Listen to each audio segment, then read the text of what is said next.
experiment. And then the middle part is an adapter with what we call a lure lock fitting. It's basically a twist cap.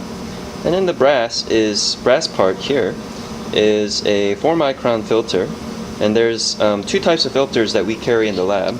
That's basically the coarse filter, I believe, is about 4 microns. And so here, let's show it here. This is a 4-micron filter. And there's a finer filter as well that we don't use as often. And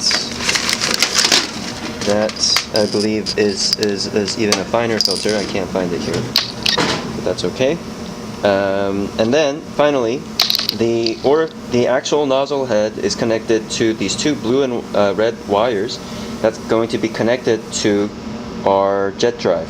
Okay, and so this wire is extremely sensitive and should be a lot of care should be taken before we do any experiment. Be careful not to put any kind of torsion on these wires, or else it will snap and it will cost us several $100s to fix.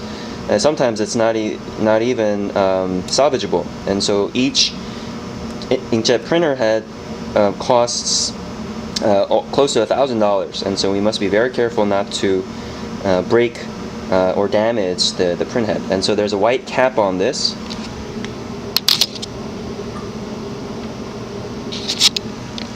Once we remove the white cap, you can barely see the actual print head itself. The orifice is made out of glass, and this one happens to be a 60 micron orifice diameter. And so, as you can tell, here's all the labeling. And so Microfab is the company that we purchased this from. And so I just want to reiterate that whenever we use this printer,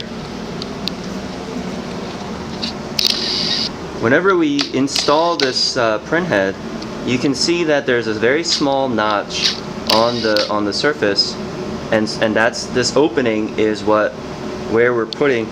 So this opening here is where this opening is where we put the inkjet print head, and a lot of care must be taken not to put any kind of stress on the wires. What I usually do is I push the wires down with the inkjet print head so that there's no strain on the print head itself, so that the wires never get strained and just get disconnected or something like that. And that other end of basically the inkjet print head gets connected to this little wire here.